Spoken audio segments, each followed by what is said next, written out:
In a bright, sprawling meadow, surrounded by towering mountains and lush forests, a group of quirky animal friends lived together in a hidden village called Chirpwood Hollow.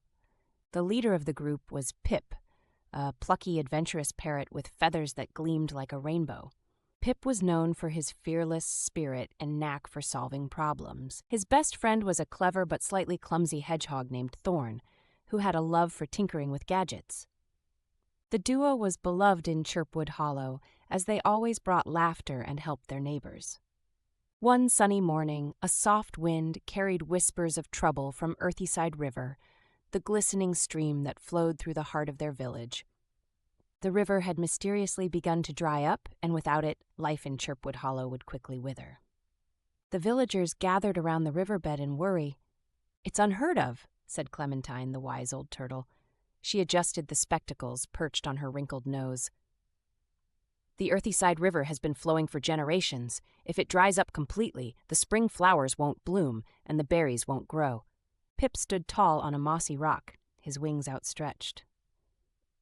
"Don't worry, everyone. Thorn and I will figure this out. We'll follow the river to its source and discover what's blocking it." Thorn hesitated, glancing at the crowd. Are we sure it's safe? Could be dangerous." "It's always dangerous," Pip replied with a grin. "But that's where the best adventures come from." And so, after bidding their friends farewell, Pip and Thorn set off on their journey. Thorn brought along his trusty backpack, stuffed with maps, snacks, a compass, and, of course, his latest invention, a small wind-up contraption with spinning gears he called the Problem Solver 3000.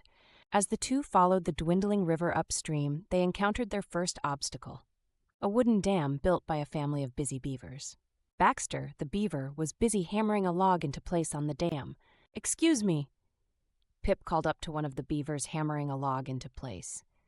"Your dam is amazing, but I think it's blocking the flow of the river down to Chirpwood Hollow." The beaver, a stern-looking fellow named Baxter, paused from his work and squinted at Pip. "We need this water for our pond," he said, pointing to his family swimming nearby. "Winter's over, but it's been unusually dry." Thorn fidgeted with his backpack. "But if the river stops flowing, everyone in Chirpwood Hollow will run out of water, too." Hearing this, Baxter stroked his chin thoughtfully. "Tell you what," he said, "there's a patch of thorny brambles upriver blocking the natural flow. It's stopping water from reaching both our pond and your village."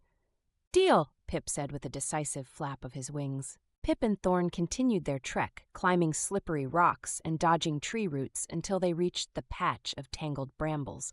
It was worse than they'd been told. Thick, thorny vines sprawled across the river's edge, stopping the water dead in its tracks. The two friends stared at the tangled mess. "How are we supposed to get rid of that?" Thorn asked, wide-eyed. "I was hoping you'd figure it out," said Pip. Thorn rummaged through his bag and pulled out the Problem Solver 3000. After carefully winding the gears, the device buzzed to life, its little arms unfurling like tiny scissors. "Stand back," Thorn announced. The gadget began snipping away at the brambles one vine at a time. Pip cheered while Thorn danced with excitement, until the gadget sputtered, hissed, and popped out a tiny puff of smoke. "Uh-oh," Thorn muttered, examining the fried gears. Pip rolled up his wings, pretending to flex muscles he didn't have. With a series of daring swoops, he began pulling and tugging at the vines, his beak working tirelessly to rip them apart. Slowly but surely, the duo cleared a path, and as the vines fell away, water began trickling through. By the time they finished, the trickle had turned into a rushing flow, sending cool, clean water back downstream. Pip and Thorn whooped and cheered, their feathers and fur wet, but their spirits high. But their celebration was short-lived. Just as they prepared to head back, a loud roar echoed through the forest. Turning their heads, they saw the source of the sound, a towering, grumpy bear who had been sleeping in a cave nearby. All the activity had woken him up. "Who dares disturb my nap?" roared the bear, stomping out of his cave. His voice shook the leaves on the trees. Thorn froze.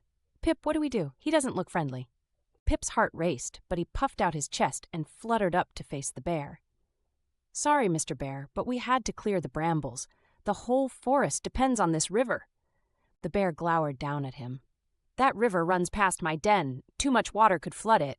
As Pip tried to negotiate with the bear, Thorn had an idea. He tugged Pip's wing and whispered, What if we redirect some of the water with rocks, just enough to stop any flooding? Great idea.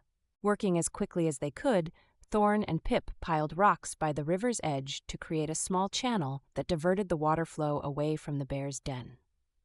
By the time they were done, the bear stood back and huffed.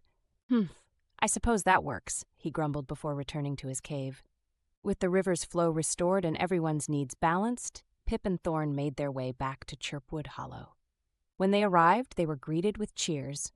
The river now sparkled with fresh water, and the sound of its laughter brought joy to everyone in the village.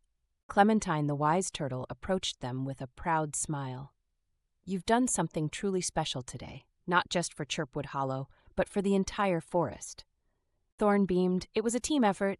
And that's what makes it an adventure, Pip added with a wink.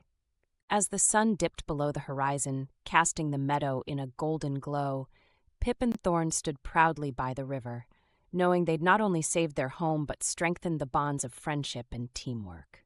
And so, with a new story to tell and a whole forest grateful for their bravery, Pip and Thorn looked forward to whatever adventure came next. Because in Chirpwood Hollow, every day was another chance to make a difference.